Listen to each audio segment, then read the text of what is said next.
¿Listos?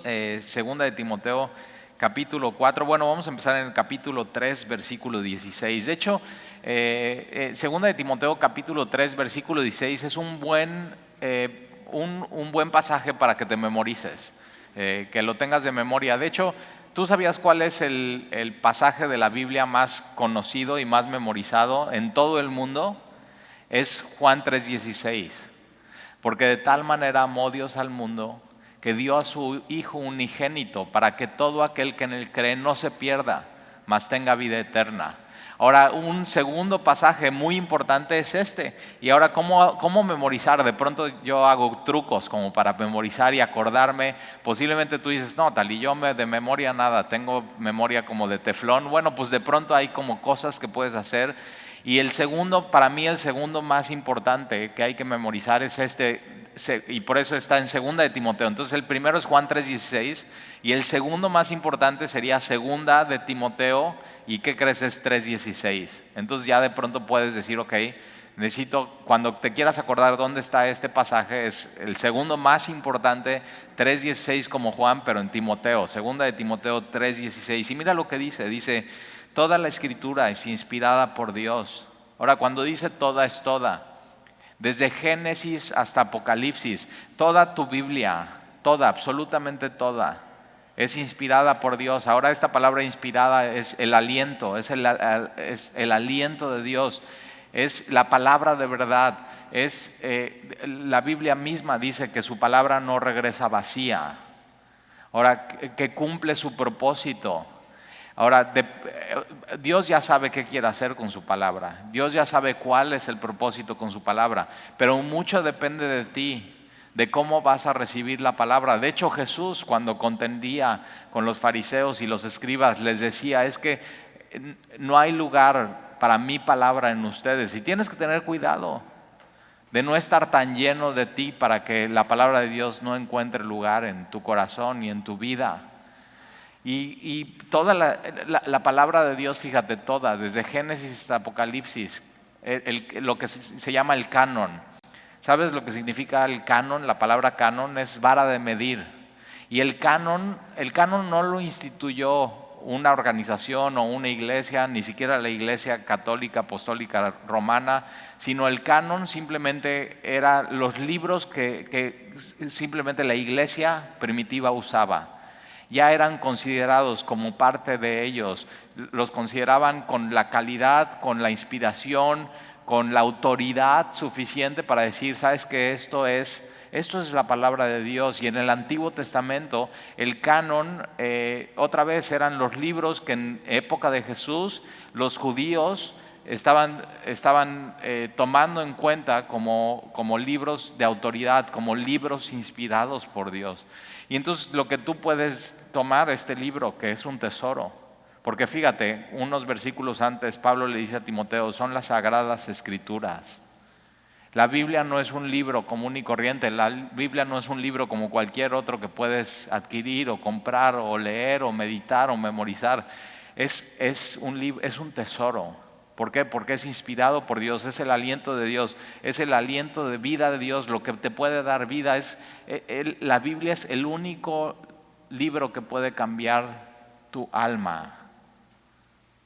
Fíjate, de pronto tú has tenido esa necesidad, ¿sabes qué? Es que necesito cambiar en mi vida. Lo que tú necesitas es la Biblia.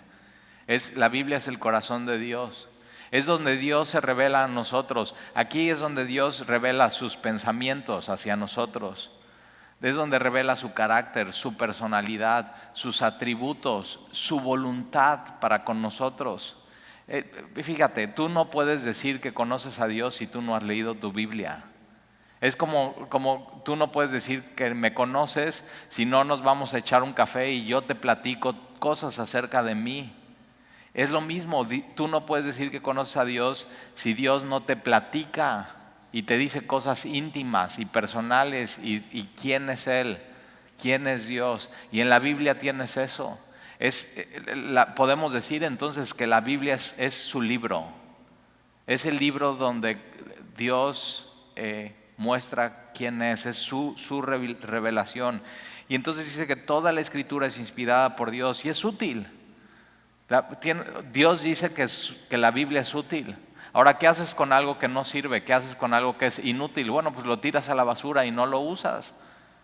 Pero ojo, si Dios mismo dice que esto es lo útil, que esto es lo que necesitas, que esto es lo suficiente, entonces ¿qué es lo que tienes que hacer? Usarlo y tenerlo cerca de ti y abrir las Escrituras. La Biblia es un tesoro, es lo que Dios dejó para nosotros, es su testamento, es su voluntad. Y entonces dice que es útil para enseñar. La Biblia es didáctica. La Biblia es la manera de Dios. Por eso ves, Dios nos enseña de diferentes métodos literarios. Y tiene poesía, y tiene parábolas, y tiene libros históricos, y tiene epístolas. Y en medio de todo eso Dios tiene exageraciones, ¿no? Por ejemplo, una exageración que tiene la Biblia es que cuando Jesús dice, es que antes de querer sacar la paja del ojo de tu hermano, tienes que sacar tu viga. Y Dios está haciendo así, o sea, Jesús está haciendo una exageración. ¿Para qué? Para que agarres la onda y para que entiendas y que te quede por ejemplo, tiene cosas que Jesús dice que no son un sentido literal. Dice, ¿sabes qué? Mejor que es que te saques el ojo. Ahora, yo he ido a muchas iglesias en mi vida y no veo a nadie que se ha sacado el ojo. Pero dice, mejor que te saques el ojo, mejor que te cortes la mano que entrar al infierno con 2 ojos, mejor es entrar al cielo con uno. O sea, lo que Jesús está invitando es ser radical. O sea, ve lo que está en la Biblia y obedece y cumple. Y entonces lo que hace la Biblia es que es didáctica y es que nos enseña. ¿Nos enseña qué? Nos enseña cuál es el modelo. Nos enseña cómo tenemos que vivir. Nos enseña cómo se ve un hombre piadoso. Y el modelo al final, el héroe de la historia es Jesucristo. Nos enseña el Evangelio. Tú durante toda tu vida tienes que estar aprendiendo más de Dios y de Dios y de Dios y de Dios, y la Biblia nos enseña. También dice para redarguir. Esta palabra redarguir es que la Biblia es como un espejo. Entonces cuando tú y yo nos acercamos a la Biblia como las Sagradas Escrituras inspiradas por Dios y leemos la Biblia y estamos yendo verso a verso, de pronto nos muestra cómo somos. Y cuando nos muestra realmente cómo somos, eso nos lleva al arrepentimiento.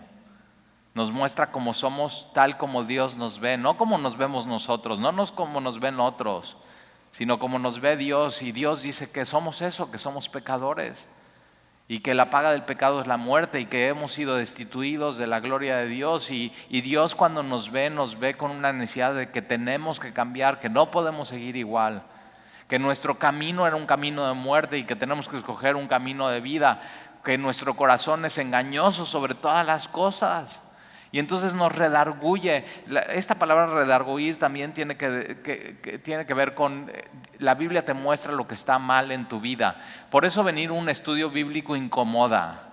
¿Nunca te has sentido incómodo cuando estás así estudiando la Biblia en la iglesia y entonces de pronto estás estudiando y de pronto, ¡ay! Como, ¿sabes qué? Porque tu carne y tu pecaminosidad se incomoda con la Biblia y se incomoda con la santidad de Dios y la Biblia te está demandando. Y entonces de pronto te sientes así medio incómodo y por eso cuando alguien viene a Semilla y no, pues nosotros estamos bien contentos aquí en Semilla porque nos sentimos cómodos. Y yo digo, ¿de veras? O sea, ¿de veras todo el tiempo te estás sintiendo cómodo? Entonces no estoy predicando bien el Evangelio, no estás entendiendo bien la palabra. Porque la Biblia lo que hace es que te sacude, la Biblia lo que hace es que te hace temblar, la Biblia lo que hace es que tu vida, tus cimientos los destruye y construye. Los cimientos que Dios pone un fundamento completamente diferente. Eso es lo que hace la Biblia, te redarguye y ahora no solamente te muestra lo que está mal y ahí te deja abandonado. ¿Te imaginas? O sea, eso sería muy mala onda. Sino te muestra lo que está mal y te corrige, te endereza. ¿Alguna vez has ido con un quiropráctico? Y entonces ya vas y estás todo así, de todo cucho, ¿no? De la espalda. Y vas y ahora duele, si has ido duele, y te hace y haces, uy, así, hasta sientes que te saca el aire y te dobla para un lado y te dobla para el otro y te han hecho en el cuello. O sea, ¿qué onda? Dices, no, aquí ya este cuate me va a dejar aquí en la mesa. Pero cuando te paras y sales, te sientes así todo derecho y recto. y dices, oye, qué bien me siento, como que no sentía así. Y la Biblia eso es lo que hace, ve dónde estás mal y te endereza. Dios quiere que vivas una vida recta, justa, piadosa. Y entonces la Biblia lo que está haciendo es constante. Ahora, cuando sales del quiropráctico, te dice, y tienes que regresar en un par de semanas, porque si no regresas te vuelves a enchuecar. Porque sabe el quiropráctico, o sea, ya te vio y dice, no, seguramente este tiene muy mala posición en la oficina, está haciendo así, con su celular está así, dobla el cuello, cuando maneja seguramente no va así, te conoce, ve cómo está sentado ahorita aquí en la iglesia. Y dice, y eso, la Biblia constantemente tenemos que estar regresando para que nos enderece y nos enderece y nos enderece y nos enderece, porque Dios nos conoce y Dios tiene misericordia y constantemente Él lo está haciendo, y para eso es útil la Biblia, para corregirnos, y fíjate, para instruirnos en justicia. Nos toma de la mano y nos lleva como un instructor, como un guía. Porque el Espíritu Santo mismo es el que hace eso. No solamente te muestra el modelo, no solamente te muestra dónde estás mal, no solamente te endereza, sino te toma de la mano y camina contigo. Eso es lo que hace la Biblia. La Biblia no solamente es, la lees y ahí se acaba tu día, sino la lees y durante todo el día lo que leíste va trabajando contigo y te va guiando. Te toma de la mano, Dios ha puesto sus ojos sobre ti. Cuando tú pones tus ojos sobre la Biblia, Él pone sus ojos sobre ti y te está guiando durante el día con su palabra. Y el Espíritu Santo lo que hace es eso, es recordarte lo que estudiaste y lo que leíste y lo que viste y lo que entendiste y lo que escuchaste en un estudio bíblico. Es increíble. Y entonces ve qué útil la Biblia es, y entonces, ¿sabes qué? Úsala. Dios te está diciendo, tú necesitas eso. Versículo 17, a fin de que el hombre de Dios sea perfecto, sea completo, sea maduro, enteramente preparado para toda buena obra. La Biblia es suficiente. Lo que la Biblia enseña es quién es Dios y cómo debes de vivir. Y la Biblia lo que hace es que te da convicción de pecado y te corrige, te instruye. Ahora la Biblia lo que va a hacer es que vivas en santidad. Por eso hay gente que no quiere leer su Biblia, por eso que hay gente que no quiere venir a la iglesia, por eso hay gente que no quiere seguir a Jesús, porque no quiere cambiar su vida, porque no quiere dejar su pecado, porque no quiere poner su vida en la luz y quiere seguir viviendo en tinieblas. Porque la Biblia lo que va a hacer contigo es te va a empujar a vivir en santidad, ser más como Jesús. La Biblia te va a cambiar, te va a hacer más maduro. Ahora mira lo que dice capítulo 4, versículo 1. Con este entendimiento de la Biblia, ahora fíjate, la Biblia es lo que la iglesia tiene. Eso es lo que tenemos. Lo más valioso para la iglesia, para el cristiano, es el verbo. En el principio era el verbo, y el verbo era Dios, y el verbo era con Dios, y está hablando eso, la palabra que se encarnó, la palabra que se hizo carne. Está hablando de Jesucristo. Él es el verbo encarnado, Él es la palabra misma, Él es el que inspiró las escrituras.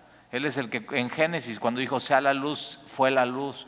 Y su palabra tiene un efecto en nosotros. Ahora hay veces que no entendemos qué efecto tiene, y no lo vemos luego, pero tienes que confiar en Dios y tienes que saber que tiene un efecto. Es cuando un niño está creciendo y se vuelve adolescente y está creciendo, y nunca te pasó que te dolían las rodillas y las piernas y eso, y decías, es que ya no sé qué tendré, cáncer o qué. No, te decían tus papás, no, mira, estás creciendo, es normal. Ahora no entiendes cómo estás creciendo, pero estás viendo el efecto, y la Biblia tiene un efecto en tu vida, y estás madurando y estás creciendo, y eso es lo que tú y yo es lo más valioso que tenemos. Para el cristiano la Biblia es un tesoro, porque entiendes todo lo que hace. Es la palabra de Dios, es la revelación de Dios, es el corazón de Dios, son los atributos de Dios. Entonces tiene que ser lo más precioso que hay en tu vida, la palabra. Tiene que tiene que ser peso y máxima autoridad en tu vida, la palabra. Y entonces, si entendemos eso, versículo 1 del capítulo 4, Pablo le dice a Timoteo, te encarezco. Esta palabra encarezco es te encargo, un encargo. Ahora acuérdate, Pablo está en la cárcel por ser mártir, Está allá, vamos a ver que su fin, Él ya sabe. Tengo las horas o los meses, o sea, no, ni un año pasa, ya. Y entonces te tengo que encargar algo, lo más importante, Timoteo. Es un encargo, es un encargo solemne, es algo serio. Y tú y yo como cristianos y como iglesia tenemos que tomarlo en serio. Dios ha puesto algo en nuestras manos, nos ha dado un encargo, ha puesto algo que es mucho más grande que tu vida misma. Te ha dado un propósito, te ha dado un sentido. Y le dice, te encarezco delante de Dios y del Señor Jesucristo. Fíjate, es fuertísimo porque esto no es entre tú y yo, Timoteo. Esto es delante de Dios y del Señor Jesucristo. Te lo encargo y tienes que ser fiel en esto. Estoy poniendo algo en ti. Y al final, fíjate, te encarezco delante de Dios y del Señor Jesucristo, que juzgará a los vivos y a los muertos en su manifestación, en su reino. ¿Sabes? Un día va a ser un juicio. Y Dios va a juzgar a los vivos y a los muertos. Ahora, no los vas a juzgar según sus obras. O sea, no es de que, a ver, tú cómo te portaste en tu vida y entonces por eso, por si fuiste generoso o no, si fuiste amigable o no, si fuiste buena persona o no. No, el juicio de Dios será conforme al Evangelio de Jesucristo, es según lo que el Evangelio de Dios, ¿qué decidiste? ¿Cuál fue tu respuesta? ¿Decidiste seguir a Jesús o no decidiste seguir a Jesús? Eso es. O sea, va a ser mucho más fácil de lo que te imaginas. Y según tu decisión, entonces va a ser tu destino eterno, ¿eh? Por eso es tan importante. Y entonces por eso es un encargo solemne, porque tiene que ver con la eternidad de la humanidad y de las personas y de las familias y de los niños pequeños, de los jóvenes, de los adultos, de los matrimonios, de los adolescentes, de la tercera edad. Tiene que ver, es muy importante porque un día juzgará a los vivos y a los muertos en su manifestación y en su reino. Versículo 2, fíjate cuál es el encargo, que prediques la palabra. Eso es. Tú puedes ir a muchos lugares y muchas organizaciones y muchas empresas y muchas asociaciones civiles donde te pueden enseñar matemáticas, ciencia, inglés, te pueden enseñar a surfear, te pueden enseñar a bailar, te pueden enseñar a cantar, te pueden enseñar a cocinar. Pero los que tenemos que enseñar la palabra es la iglesia. El propósito de la iglesia no es enseñar todas esas cosas que acabo de mencionar, sino el propósito de la iglesia es predicar, es proclamar la palabra de Dios. Esto es lo que Dios nos ha encargado a ti y a mí. Su palabra, es un encargo solemne. Ahora, si quieres hacer un ministerio de cocina y a través de eso predicar el evangelio, está muy bien, pero el fin no es la cocina, el fin no es el surf, el fin no es skate, el fin no es música, el fin no es danza. El fin de la iglesia y lo que Dios nos ha encargado es su palabra. Ese es el tesoro que tú y yo tenemos. Es la verdad misma. Es su libro. Y entonces dice, ¿sabes qué? Predica la palabra. Y a mí una de las cosas que me encanta de Semilla es eso, de nuestro movimiento a nivel nacional. Es que a donde vayas en Semilla se predica la palabra. Eso es lo que vas a encontrar. No vas a encontrar otra cosa. Lo esencial y lo más importante es este encargo que Dios ha puesto en nosotros y que al final, o sea, vamos a ser fieles o no en eso. Y no sé tú, pero yo digo, yo sí quiero ser fiel. Por eso miércoles, Antiguo Testamento, todo, predica la palabra, todo, así como viene. Y tú has venido los miércoles y dices, o sea, ahora vamos a ver un tema súper difícil. Hay un tema en Levítico que se llama flujo y emisión. Y dices, o sea, ¿cómo predicas eso? Y es el más comentado en nuestra página de YouTube, ¿sabías? Porque así todos han escuchado miles y cientos de personas y es el más comentado y todos opinan y todos. Y yo digo, sí, pero ¿por qué no todas las iglesias predican toda la Biblia y todos esos capítulos, hasta los difíciles? Y tú y yo, nuestro mensaje. ¿O no te ha pasado que de pronto vas a un restaurante y es buenísimo? Y no solamente es buenísimo, sino, y ya me conoces y sabes que me encanta la comida, pero no solamente es buenísimo el restaurante, sino lo que pides delicioso. ¿Y qué es lo que haces al día siguiente cuando ves a tus amigos? Tienes que ir a ese restaurante. Y no solamente eso, sino tienes que pedir eso. Ahora fíjate, si lo hacemos con algo tan vano, ¿por qué no lo hacemos con esto? Dios no ha cambiado tu vida. ¿Has entendido el Evangelio, las buenas noticias de Jesucristo? Pues tienes algo que hacer en tu vida, tienes algo que proclamar, tienes algo que predicar. Si en algo quieres gastar tu saliva, tu tiempo, tu esfuerzo, como creyente es esto. Este es nuestro mensaje. Predicamos a Cristo y este crucificado. Predica la palabra. Versículo 2, que instes a tiempo y fuera de tiempo. Esta palabra instar es con autoridad, pero no solamente con autoridad. Ahora no es tu autoridad, Cuando predicas la palabra y compartes el Evangelio, no lo estás haciendo con tu autoridad, sino es con la autoridad de saber que este libro es inspirado por Dios y es la palabra de Dios y que Él es la máxima autoridad. Él es la máxima autoridad. Por eso te puedes parar frente a gente y decir, ¿sabes qué? Esto es palabra de Dios. No es tu opinión, es lo que está escrito, es la misma revelación de Dios, su corazón, dándolos a nosotros. Y entonces, autoridad, pero no solamente autoridad, sino tiene que ver que instes es con urgencia. Es urgente predicar la palabra. Porque tú no sabes cuándo alguien ya no va a estar. Tú no sabes cuándo va a ser su última oportunidad de escuchar el mensaje. Es urgente, es muy importante, con autoridad, con urgencia, a tiempo y fuera de tiempo. Esto es cuando es conveniente y cuando no es conveniente. Va a haber veces que es muy conveniente hablar del Evangelio y de Jesús y predicar la palabra. Por ejemplo, es muy conveniente el domingo 9, 11 y 1. Muy conveniente. Pero va a haber veces que no es conveniente.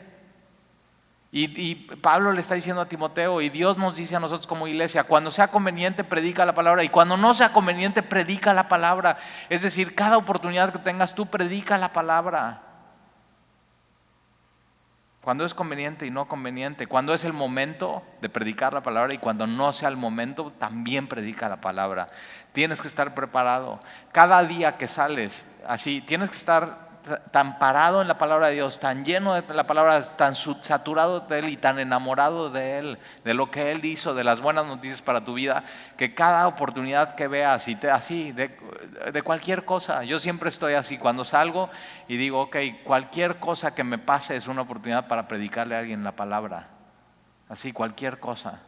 Cuando te pregunten algo así y no tenga nada que ver, cuando no es conveniente hablar de Jesús, habla de Jesús. ¿Por qué? Porque siempre es conveniente. Para Jesús no era conveniente venir a este mundo, no le convenía, no le convenías tú. Y Él lo hizo cuando nadie le buscaba, cuando nadie le quería. Y Él vino y derramó su sangre por la humanidad, derramó la sangre por ti y te rescató.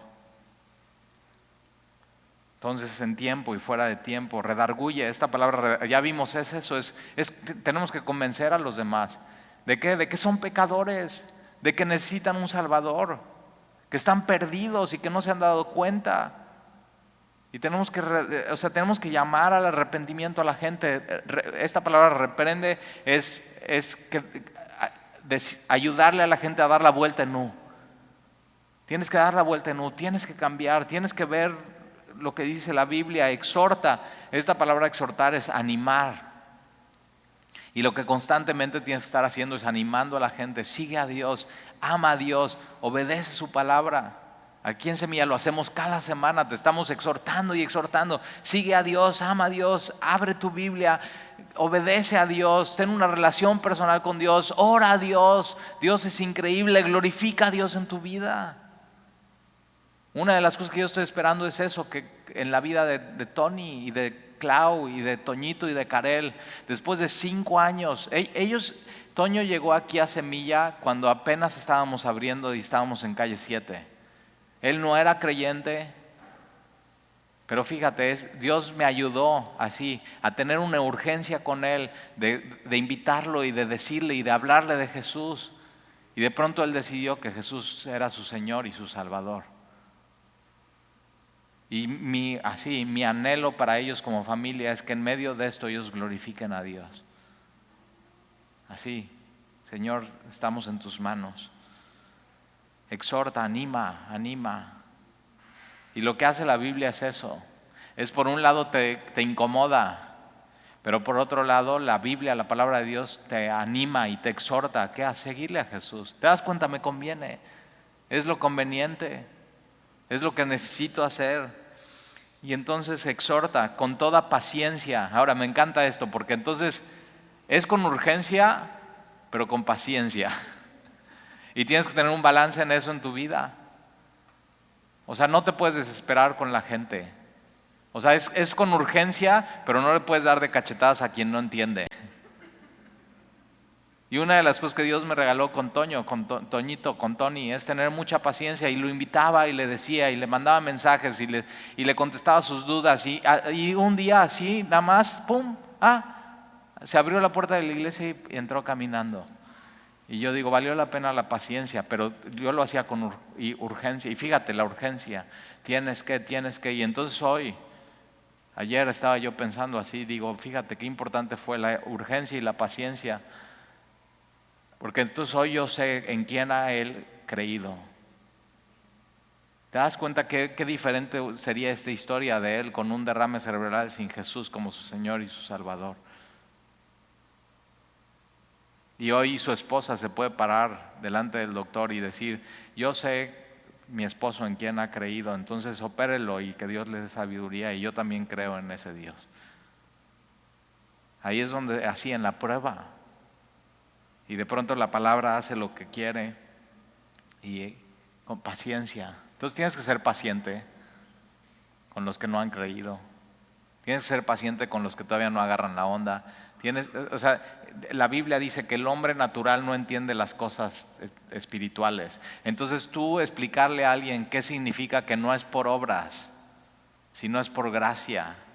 De pronto o sea, hay gente que le estás hablando de cosas que tú ya entendiste y agarraste la onda, y como si les estuvieras hablando en chino y en mandarín y lo más difícil. Y entonces tienes que ser paciente y paciente y paciente. Una de las cosas que siempre mi esposa y yo estamos recordando es, hay una estadística que un hombre o una mujer necesita escuchar en promedio 7 veces el evangelio bien explicado para que pueda tomar una decisión de seguir a Jesús o no en su vida. Entonces no es de que pues ya le expliqué a mi comadre y no entendió y no quiso, entonces ya a volar, que se vaya al infierno.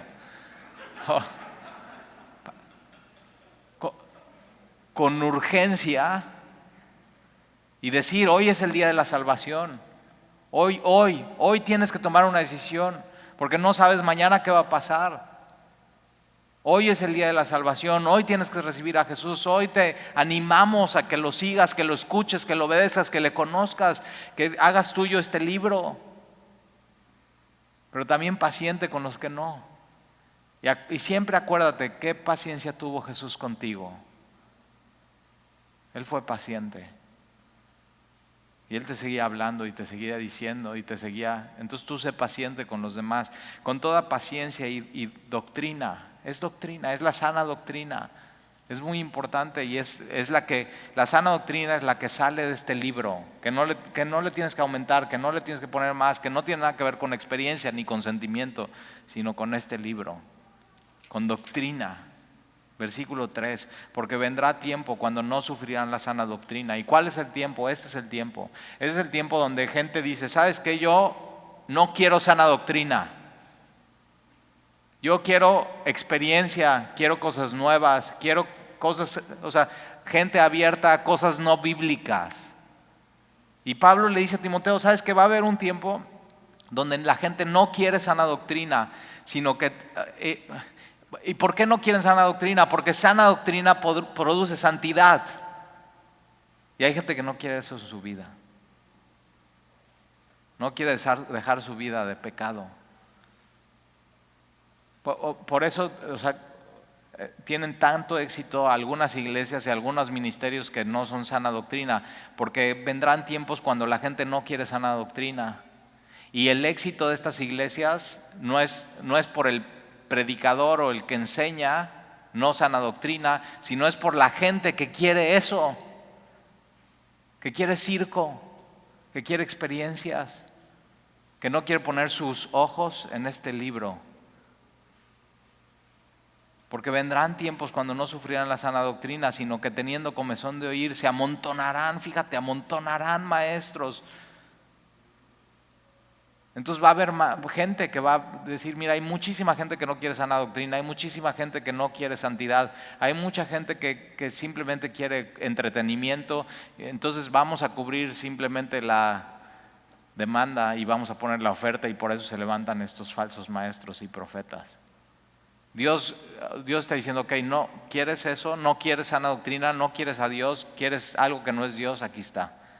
Y Dios lo permite. Pero teniendo comezón de oír, se amontonarán falsos maestros conforme a sus propias concupiscencias. Comezón de oír es eso, nunca te has tenido a alguien que tiene así, oye, me rascas aquí, y te dice aquí, aquí. Y ya, no, más abajo, y ahí está. No, a la derecha, y así, y es eso, y le rascas, y a los 5 minutos, oye, me vuelves a rascar, y nada más no se le quita la comezón. Y nada más quieren eso, nada más quieren así, el sentir. Y eso pasa hoy en día. No sufrirán la sana doctrina, no quieren sana doctrina. Y versículo 4, se apartarán de la verdad del oído. No quiero la verdad. Y se volverán a las fábulas, a lo no bíblico. Ahora se siente bien, pero no es bíblico. Pero bueno, está bien, se siente bien. Y yo digo, ten cuidado con eso. Nunca te dejes emborrachar por lo que predica el mundo. Y normalmente la predicación es eso, es motivación, es subirte el ánimo y la autoestima, es así, simplemente es todo emotivo. Y hay gente que dice, yo quiero eso, no importa que no sea bíblico. Pero es carnal, ¿eh?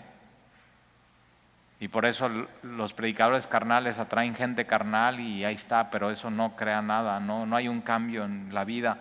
De hecho son concupiscencias, pasiones desordenadas y no están buscando a Dios, no están buscando santidad. Y entonces, ¿qué hacemos? Y dice, y siguen las fábulas, siguen cosas que no son bíblicas, siguen cosas que no es la verdad. Fíjate, entonces tienes que tener cuidado porque el mundo tiene un mensaje. Dios tiene un mensaje, pero el mundo tiene un mensaje. Dios ve las cosas de una manera, el mundo ve las cosas de una manera, y tienes que tener cuidado de no dejarte emborrachar con el mensaje del mundo. El mensaje del mundo está centrado en el hombre. El mensaje de Dios y el mensaje de la Biblia está centrado en Dios mismo. Es completamente opuesto, es completamente, un contraste. Versículo 8, pero tú sé sobrio. O sea, no te dejes llevar, contrario a emborracharte por eso, sé sobrio, no te dejes emborrachar. Sé sobrio, toma en serio. Cuando tomas en serio la palabra y empiezas a tu visión ser la visión de Dios, es decir, empiezas a crear una manera de ver el mundo como Dios la ve, entonces no te dejas emborrachar, no te dejas engañar, es tu responsabilidad. Entonces tú sé sobrio en todo. Soporta las aflicciones. En este mundo tendrás esa aflicción. Haz obra de evangelista. Nunca se te olvide hacer esto. La iglesia sigue aquí y su misión es evangelismo, es la gran comisión, es llevar este mensaje tan importante a todo mundo y cumple tu ministerio. No cumples el ministerio de alguien más. Tienes que orar. Tienes que buscar a Dios y Señor, ¿cuál es mi objetivo? ¿Cuál es mi ministerio? ¿Cómo puedo servir a otros? Y cumplir tu ministerio. No te fijes en el ministerio de los demás. No te fijes en otras iglesias. No te fijes en otras personas. Tú haz lo tuyo. Con tus ojos puestos en Jesús. Que Él te diga. Por eso aquí en Semilla tenemos un dicho que el gerente de recursos humanos de la iglesia es el Espíritu Santo. Él pone, Él quita, Él hace, Él levanta, Él así. Él es el cuerpo de Cristo, Él es el que hace todo. Entonces cumple tú a lo tuyo, cumple tu ministerio. Versículo 6, porque yo ya estoy para ser sacrificado. Él ya, fíjate, Pablo ya sabe, yo ya me quedan semanas o meses, ni un año. Ahora esta palabra que usa Pablo de sacrificado, la palabra sacrificio en el Antiguo Testamento se usaba para poner un animal y sacrificarlo en el altar, y después en el altar con fuego se cocinaba y ese humo subía a Dios y era como olor fragante. Y tú donde quiera que estuvieras en el campamento, en las 12 tribus, tú veías el tabernáculo en medio y siempre veías el humo subiendo, adoración a Dios. Eso somos, por eso Romanos 12, les ruego por las misericordias de Dios que presentéis vuestros cuerpos en sacrificio vivo, santo, agradable a Dios, que tu vida, donde quiera que estés, así suba en adoración a Dios, como olor fragante. Fíjate, un sacrificio vivo, vivo por la palabra y lo que te mantiene así vivo y con el fuego es la palabra. Y Pablo dice, yo estoy como un sacrificio ya, o sea, mi cuerpo está listo para ir al altar y para adorar a Dios. Ahora, aquí la palabra sacrificio tiene más que ver que es como una libación que se usaba, ponías en una tinaja vino o agua y en el altar la aventaban los sacerdotes.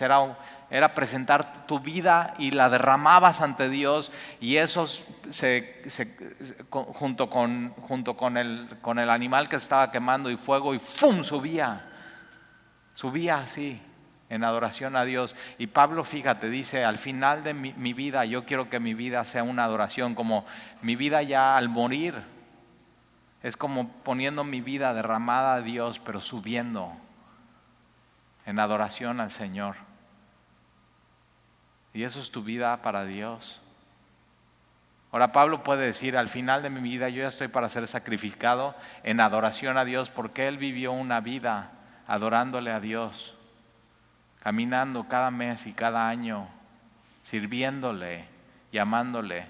Y entonces de la manera en que vives tu vida, así terminas tu vida. Si tú durante tu vida adoraste a Dios y serviste a Dios, al final de tu vida vas a poder seguir así. Simplemente lo que sigue es derramar tu vida, sube y vas con Él. Adoras a Dios en tu vida, pero también puedes adorar a Dios en el momento de tu muerte. Tremendo pensamiento. Y Pablo dice, yo ya estoy para ser sacrificado y el tiempo de mi partida está cercano. Esta palabra partida, ayer estaba viendo todos los buques que hay fuera del puerto, pero luego cuando vas al puerto, cuando un buque llega y se estaciona, la amarran los cabos. Y entonces esta palabra partida es desamarrar, eso es desamarrar. El tiempo de mi desamarre está pronto. Y Pablo, así como un barco, él sabe, ya están desamarrando mi vida, la están soltando, para que él como un barco vaya a su casa, a su destino. Ve qué hermoso pensamiento. Y tú y yo seguimos así aquí, en este mundo, amarrados, y seguimos haciendo la voluntad de Dios, pero va a llegar un momento que como un barco ya Dios decida, ya desamárrenlo y así, poco, y tienes que estar dispuesto a soltar, Fíjate, suelta, vamos a casa. Y Pablo ya está preparándose para ser desamarrado e ir a casa y ir ahora a su premio, a su destino. Ahora, ¿cuál es nuestro premio como cristianos? No es la vida eterna, Ese no es nuestro galardón, ese no es Dios mismo, es Jesús mismo. Eso es lo que vamos a recibir, eso es lo que anhelamos, eso es lo que queremos. Ahora, eso incluye vida eterna, porque vas a necesitar una vida eterna para disfrutar a Jesús, para conocer a Jesús, para tener comunión con Jesús. Y entonces Pablo dice, yo ya como un barco estoy así, cercano a mi partida. Versículo 7, he peleado la buena batalla. Yo quiero decir esto al final de mi vida. ¿Cuántas personas has conocido que empiezan bien con Jesús y simplemente ya dejan de pelear la buena batalla? Y Pablo dice, yo ya he peleado la buena batalla, he acabado la carrera. El cristianismo es una carrera. no es un evento, es una carrera y es una carrera de todos los días, de por vida hasta que vayamos con el Señor. Es un maratón, no es un sprint. Tienes que tener paciencia, tienes que estar en tu carril, no te tienes que fijar en los demás, tú haz lo tuyo con tus ojos en Jesucristo, tienes que tener cuidado que no te descalifiquen. Por eso la palabra de Dios instruyéndote, hey, aquí y recto y ve para acá y no te desvíes, tomando las decisiones correctas con la sabiduría de Dios en tu vida. Y Pablo dice, yo he peleado la batalla, la buena batalla, he terminado la carrera. He acabado la carrera, he guardado la fe. Y yo quiero que tú termines así tu vida. No sé cuándo será, pero que al final de tu vida tú puedas decir, sabes que yo ya peleé la buena batalla. Yo ya terminé la carrera. Ahora Dios ya te llamó, Jesús ya te llamó y ya tienes todo para correr la carrera, ya tienes tus tenis, tienes tus shorts, tienes tu playera, tienes tu número, por gracia ya te dio todo eso y dice, corre, y Él va contigo, y Él es el que inició y Él es el que está en la meta, Él es el premio del supremo llamamiento en Cristo Jesús. Entonces ya tienes todo y entonces a la mitad no te rindas y no cuelgues los tenis, sigue corriendo. Posiblemente hoy estás desanimado por algo y tienes que, Dios quiere que sigas corriendo. Y tu mayor anhelo en esta vida no es de que, yo cuando, hay gente que dice, no, mi mayor anhelo es que cuando llegue a los 80 esté así ya retirado y voy a poner una cafetería y voy a vivir en la playa. Y yo digo, no. Tu mayor anhelo es he peleado la batalla, he terminado la carrera, he guardado la fe. El depósito que Dios puso en ti, el Evangelio. Es ese misterio que antes estaba oculto y ahora fue revelado a ti. El misterio de que Jesús es Dios y vino y fue encarnado y se hizo hombre. Su encarnación, su nacimiento, su vida, su muerte, el Calvario, la cruz, su perdón disponible para ti, la justificación que es por gracia, el que Él es tu sustituto, pero tú tomas su lugar, pero Él toma tu lugar. Él te hace justo delante del Padre. Y la obra que Él empieza de santificación, Él la va a terminar. Y en Él vas a ser glorificado y vas a tener un cuerpo nuevo. Es ese depósito que Él puso a ti, el Evangelio. Y no solamente incluye su muerte, sino su resurrección. Y no solamente su resurrección, sino su venida. Y Pablo dice, yo he guardado eso, es mi tesoro. El Evangelio es lo más preciado y es mi tesoro. Y aquí está, y no lo he soltado durante toda mi vida. Así vive. Eso va a cambiar tu vida. Que digas, esto es mi todo, esto no lo suelto. Es el depósito que Dios puso, es algo muy preciado, es mi tesoro. Y Pablo puede decir eso, he peleado la buena batalla, he acabado la carrera, he guardado la fe. Versículo 8, por lo demás me está guardada la corona de justicia. Fíjate, la corona. Y ahí eso, Dios tiene eso para ti al final. Y ayer yo estaba leyendo eso y estaba pensando en Tony. Y digo, ay, mi Tony, de veras, cuánto te amamos. Pero él, hay una corona. Pero deja la corona. Fíjate lo que dice, es la corona de justicia. Yo digo, yo no quiero una corona. Yo no quiero, una corona. Qué raro. Una corona. Pero fíjate, es la corona de justicia, es esa corona que Dios tiene para ti en Jesús, que Él así su justicia en ti. Eso sí lo quiero. Yo sí quiero su justicia, porque yo he entendido, no hay ni uno justo, yo no soy justo, yo no soy bueno. Y de pronto Él tiene eso, su justicia en ti, pues, así. Y entonces, por eso Pablo puede decir, esta leve tribulación, en el mundo tendrás tribulación, y leve tribulación. Y yo digo, sí, para Toño, aunque es durísimo esto, ¿no? Es durísimo, y su familia, así la Biblia lo ve como una leve tribulación y todo lo que está pasando en su cerebro, inflamación y así, pero fíjate, contra eso, una corona de justicia en su cabeza. ¡Pum!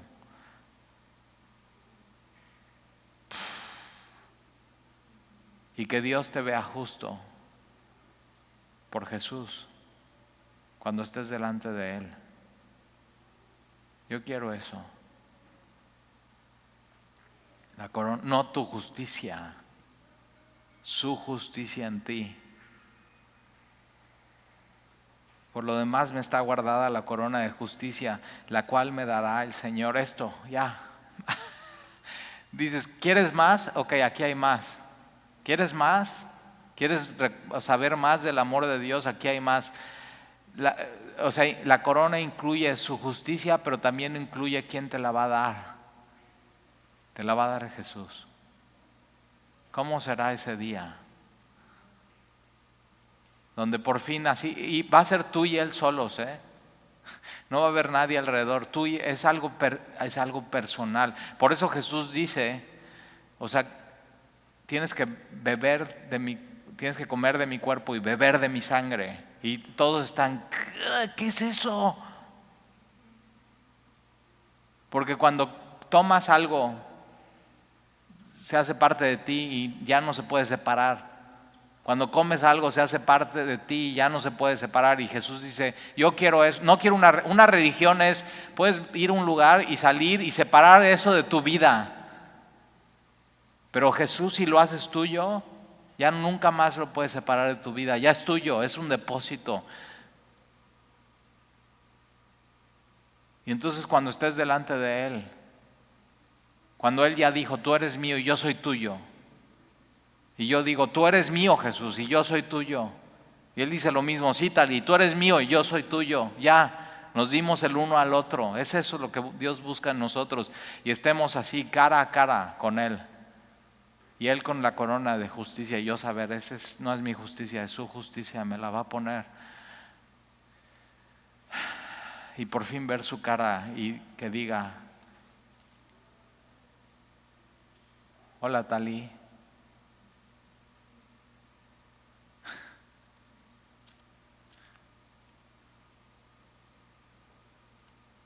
Señor mío, Dios mío. Así, ¿qué onda? Señor mío, Dios mío. Y su justicia en mí.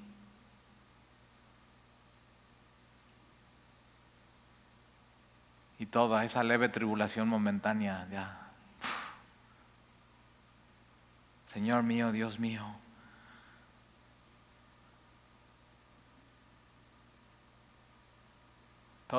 Tienes que saber, todo ojo le verá,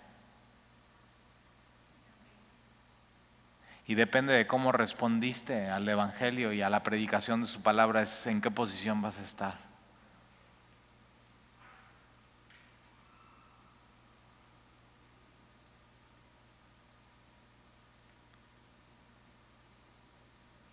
La cual me dará el Señor, juez justo, fíjate, en aquel día. El pensamiento del cristiano no tiene que estar en el hoy, en el ahora, ni, bueno, es que yo ya estoy esperando el día que ya nos dejen salir, estoy esperando el día que me quiten el cubrebocas, estoy esperando el día que me case, estoy esperando el día que tenga hijos, estoy esperando el día que me den un proyecto, estoy esperando el día que así. Y no, o sea, tú tienes que estar esperando este día. Este día tiene un peso eterno.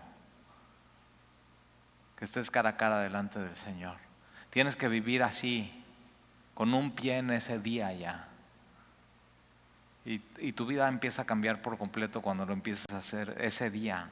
Ese es el día más importante de todos los días de tu vida.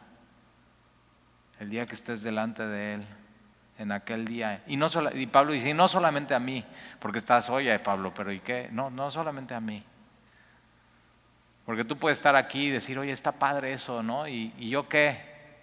Bueno, no solamente a mí, dice Pablo, no solamente a mí, sino también a los que aman su venida. ¿Qué amas?